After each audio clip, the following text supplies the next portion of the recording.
Well, hello, everybody.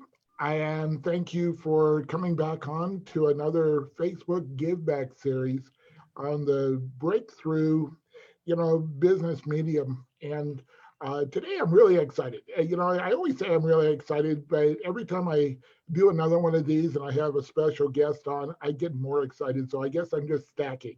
And so I just want to welcome Cheryl Miller with us today. And we've got an interesting topic. It's addressing a couple of things, and I'm actually going to read this. Is Have you modified your talent management strategies with COVID-19 and racial tensions with your business? And before we get into that, welcome, Shar. Hi. And Hi, Carrie. yeah, you are so multifaceted. You have so much that you do. So share with us just a little bit about your background and the what makes you you. Oh, you're so kind. So thank you, Gary. I'm pleased. I'm so excited to be part of this talk today, and thank you for having me. Yeah, I'm Shar, and I'm Shar from HR. You know, I know it's kind of hokey, but it's basically I've been working in human resources for 25 zillion years, right? Um, Although we're not necessarily loved, but we are HR people. I'm just being candid. But I've worked in everything from city government and grocery distribution, but predominantly in healthcare actually. So I've worked at some pretty huge healthcare organizations like Kaiser and Banner Health and some big industries.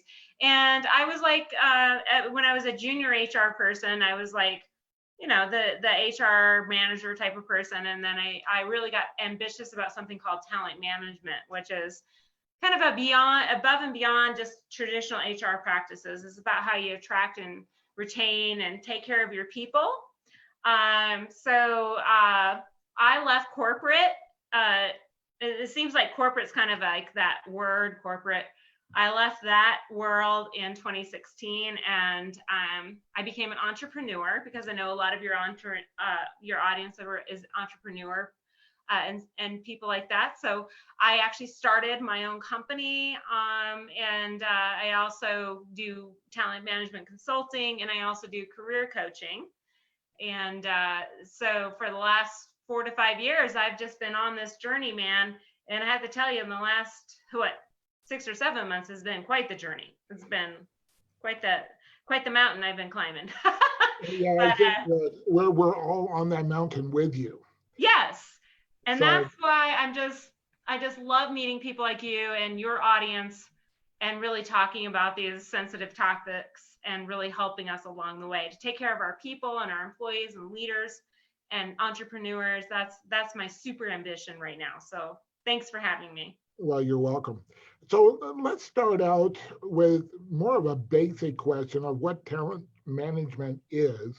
And I'd like to addend that a little bit as well, or expand it actually. And let's say that as entrepreneurs that are on the call, I know that we have business owners that have employees, have people around them, but entrepreneurs also have support people. Is talent management really all encompassing within all those spheres? I believe it is. I really do, because I am an entrepreneur. I have owned my own business, and I've worked with contractors, and it's everyone you surround yourself with. You have to have excellent talent and excellent skill sets and competencies that support your business. So either you're an entrepreneur, a business owner, or you actually own an actual traditional business model. Talent management is so critical and key, because if it's not for your people, your business will not be successful.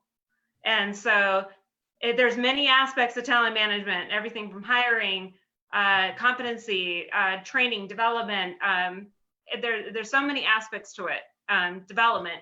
And it really is an entire strategy that to me is just as important as business strategy or financial strategy or corporate strategy. So talent management is what it feels like. I'm asking you to tell us that is in 3 volumes in one sentence. And so for the general person out here in business wanting to adjust to the market, whatever it may be, because we're always adjusting to the market, and we just have different stimulus. What would you say talent management is? Is it just the right person in the right place, the right duties? Is it, what would be the things that we would want to pay attention to, if we're getting an understanding of what that is? I think you said the right terms as far as the right person, the right place, the right position. It also is really understanding the passion, the heart, and ambition of each individual and why they're there and why they're making a difference in your organization. So I think that traditional HR people or traditional HR companies, I kind of think of it as, well, here's your job title, here's your job, here's your function.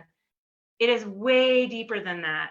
It is way deeper than that to really understand the psychology, the mentality, the drive, the ambition, and aspect of why somebody wants to do everything and want to wake up and do their job every single day. And I think that many business leaders kind of consider people stuff as frou-frou or people stuff, but they don't really seriously think about this is a huge part of our business operation, is to understand our people and like you said, the right people, the right position, the right time, and being able to motivate them and also inspire them to make a difference in your organization. And I think right now, I think with the COVID and with some of the racial tensions, I think this particular topic is going to be one of the most important things that many business owners and entrepreneurs really need to think seriously about. A number of years ago, I was a co-director of a youth camporee where we brought in 14,000 kids from around the world. And my co-director always had a saying, and I as you were, sharing the basics of talent management, it really brought his statement up a lot, or right now for me, and that is, how can I make you successful? What is it that it is that I can give you the tools, the encouragement, whatever it is for success? Is that the connection? Am I connecting it correctly? Oh, absolutely. I think as a leader, you need to take as a leader, oftentimes some leaders say, well, I'm the leader, I'm the director, I have the specific title. Your job as a leader is to inspire the best of our talent. It is not about you. It's about those you're working to make as most successful as possible. So as you talk about that story, absolutely. I mean, that's a great example of what we need to do as leaders. A truly talented leader knows how to bring out the best in your team and your talent. Even when we're paying them. That sometimes Yes. I think. So something you just said is really important, and we really wanted to dive in specifically today about this. Talent management with what I've been calling layering, with all of the different things that we've had to deal with this year. The two major ones right now has been COVID and then race relations. So again, I don't know if you want to take them both at the same time or just break them out.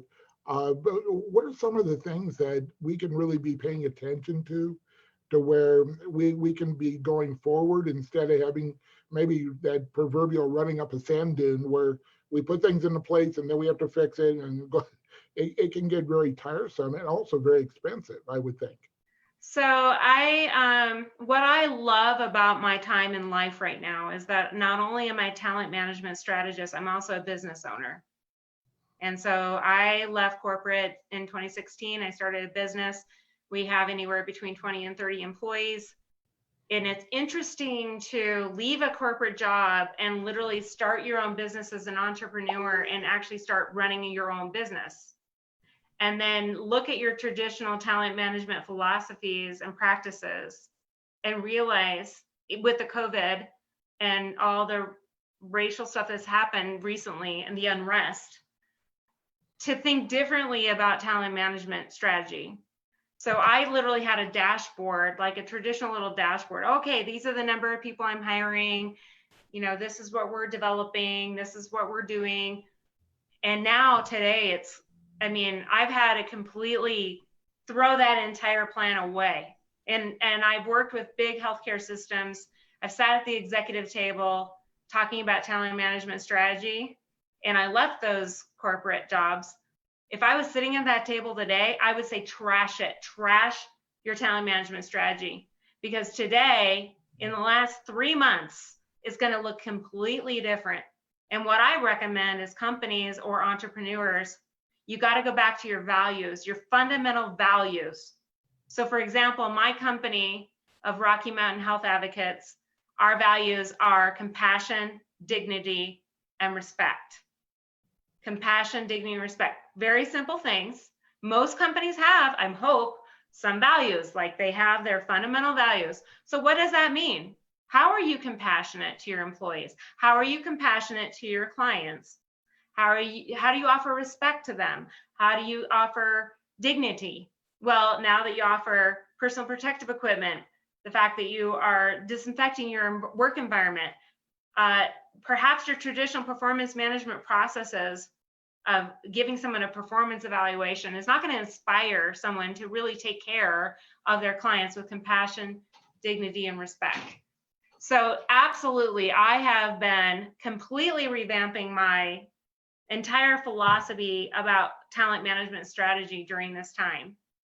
And then also considering the fact that there's a lot of unrest in our community right now, and how do we listen and stop preaching to people that we know everything? We don't know everything. You need to listen, because there are individuals that are not feeling respected during this time, and they're upset and angry. And so not only as an employer, but also as a company owner, we have to do things differently to show compassion, dignity, and respect for the people that we serve. So I suggest trash your talent management programs. Now let's rethink about this.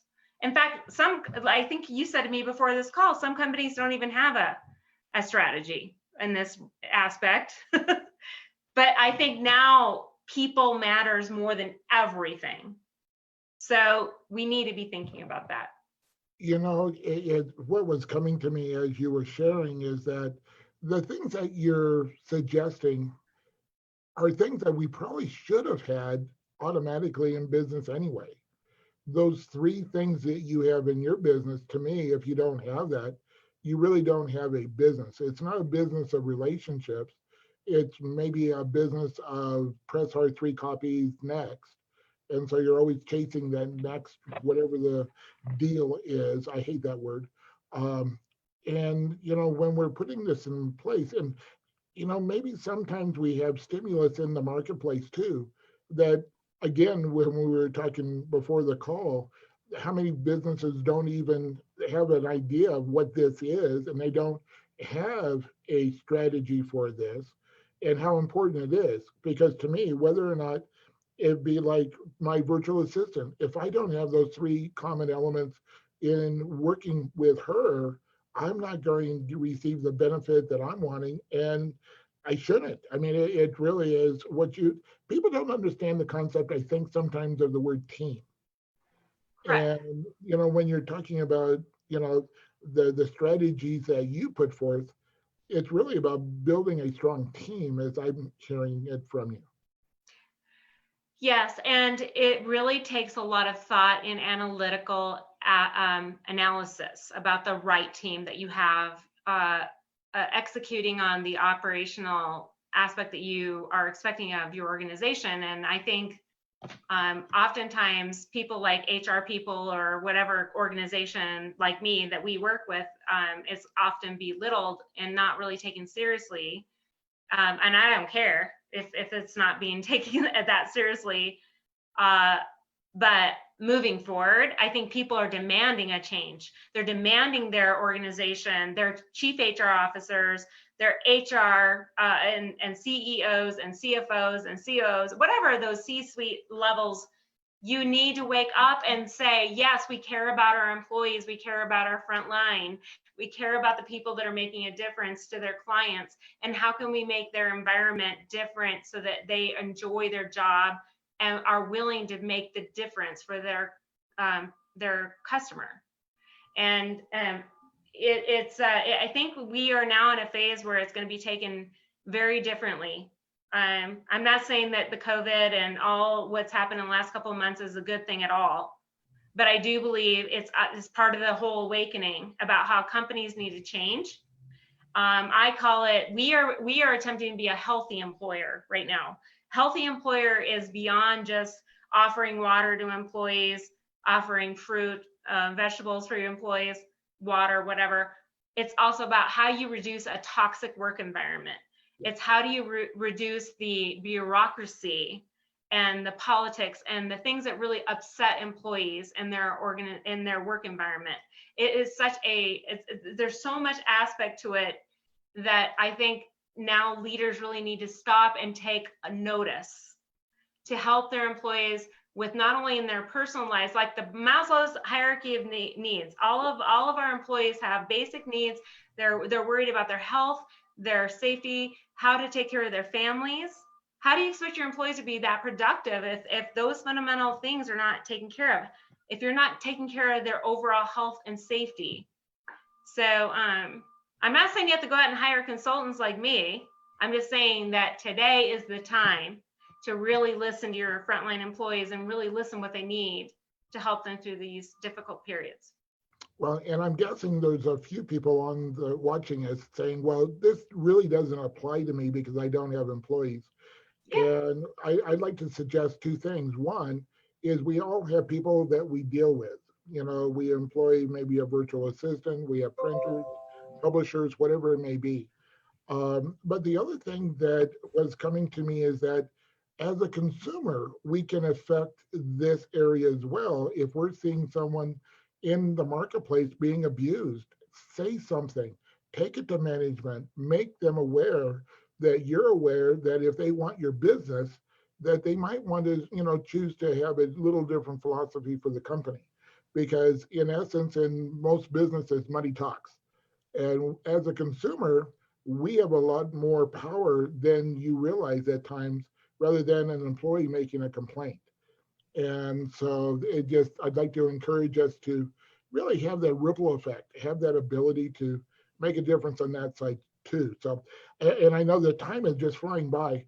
One of the things that I ask all of my guests is to bring something as a gift, a give back to the audience for free. And that will make a huge difference. And I know, Shari, that you have something that's really special. I was on your program, oh golly, what, a month and a half ago or something, and you were talking about it, and I got so excited about it. I said that I invited you for this, you know, not only just because of you, but I know what you have to offer is going to make an impact out there. So would you like to share what that is? So I have several. I have a whole bank of stuff. First of all, it's called compteam.net. If you go to compteam, COMP.TEAM.net, I have all these people strategists and attorneys and individuals that are offering free gifts. And it's a free forum. You can listen to all the prior recordings, including Gary, yours truly, he's on there too. We offer free gifts with every single one of them. And also, as far as a personal gift, we have something called the TMA method, which is a assessment tool. For a lack of a better term, it's like a personality assessment. And we're giving that out for free. And so let's just say you're an employee that's looking for a new job. You might appreciate taking the TMA assessment because it's really going to help you analyze your talents, your strengths, your ambitions, and what you're interested in. And we offer a free complimentary 15-minute consultation with you to talk how we can apply the TMA method for you. So again, TMA method. And then also we offer all these free tools on compteam.net. So two things, if you're an employee or an employer, we've got all kinds of different things to offer you. And I was just looking to see if there was questions from those of you that are watching on Facebook. I'd just like to mention, if you do have a question for Char, please put it there and I'll look again in a second. And Char's going to be putting these links in the thread on my Facebook thread as soon as we're finished here. So if you happen to miss those links, they will be there for you to go there and click on them and get those resources. Uh, Gary, oh, one more. Sorry. Okay. If you go to my locations at Rocky Mountain Health Advocates, we offer a free healthcare screening, which is simply a hand scan. It's a free healthcare hand scan, and it tests your your health. So you should check that out too. I'll put a link to that as well. Yeah, sure. There's a reason that we connect, because it's always about promise a lot and deliver more. Yes, yes. I think right now I worked in healthcare and I call it sick care. I'm sorry, no offense to my prior healthcare systems, but now we need to be real healthcare. So my company is huge about that. So I'll put a link about that as well. Cool. So as we're coming back and we're kind of wrapping down, I'd like to ask you, I'm really results oriented. Everybody knows that I'd like to have that blueprint, that action steps for, where to go from here. So are there three things that you would be able to give the audience, things to do right now? Where are the three tips that you could give that would make a difference in their business? Absolutely. Well, first of all, like I did when all of this craziness hit, you need to really go back to the fundamentals of your core values, first and foremost. Analyze your core values of where, if you're an entrepreneur or a business owner, that's the first thing. Two, I would say, if you do have employees or you work with other colleagues, look at your talent infrastructure. And really analyze if that is really meeting the needs of the community and the organization.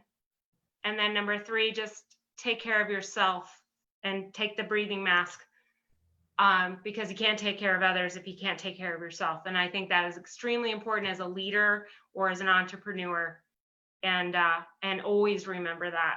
So that's my three tips.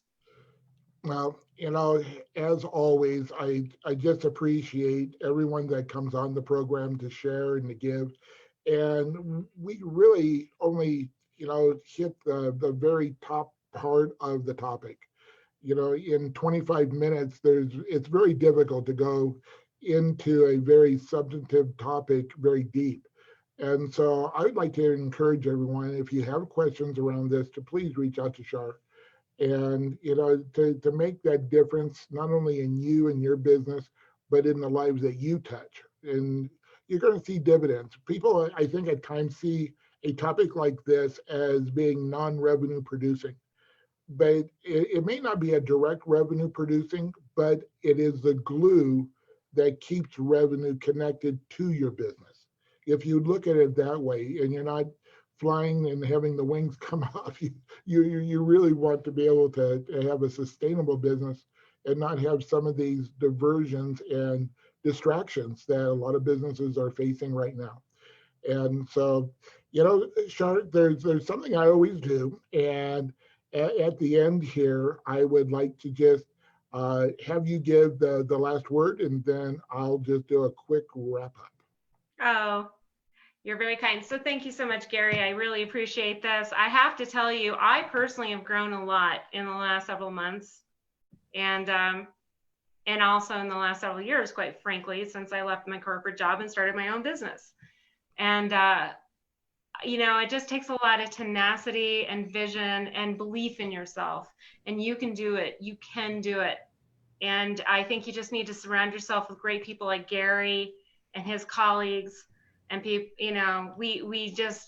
we are a tribe, and we are going to support one another. So reach out to us, and I know you can do it in your business as well. So, that's basically what I'm going to say. I just appreciate everyone tuning in today. Well, and so we're back up. I did forget to go back to the questions, and there is one. I think it's really important. Cheryl Reed said, "How do you address someone who might be a future client, but you see that he is overly misogynistic, but he thinks it's golly, it was normal? Do you call him out on it?"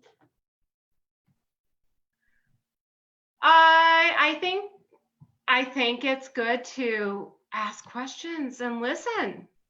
I don't think that it's a good idea to make judgments, assuming of what you see on the surface. There's something happening internally that maybe you're perceiving in a way that is not aligning with what you believe in. So I think curiosity is the best way to approach that situation. I don't think any of us know exactly what's going on in other people's minds. So That's a good question. It's also a very deep one. I think for me, my response would be, is it a good fit for you? mhm, And so if the personality, just like when we bring on team members, it doesn't make the team member bad or good. It's whether or not they are a good fit within the philosophy, within the personality traits, because we cannot change personality. We can train the things to do, but personalities are the personalities. And so, like what sure, I really agree with you is that not jumping to a conclusion, and also that we're not going to be able to change them and or fix them. you know, well, it, and I think that's why I have these particular tools that we utilize and that I talk about with my company, just to really analyze the inside values of an individual and if it really aligns with your organization.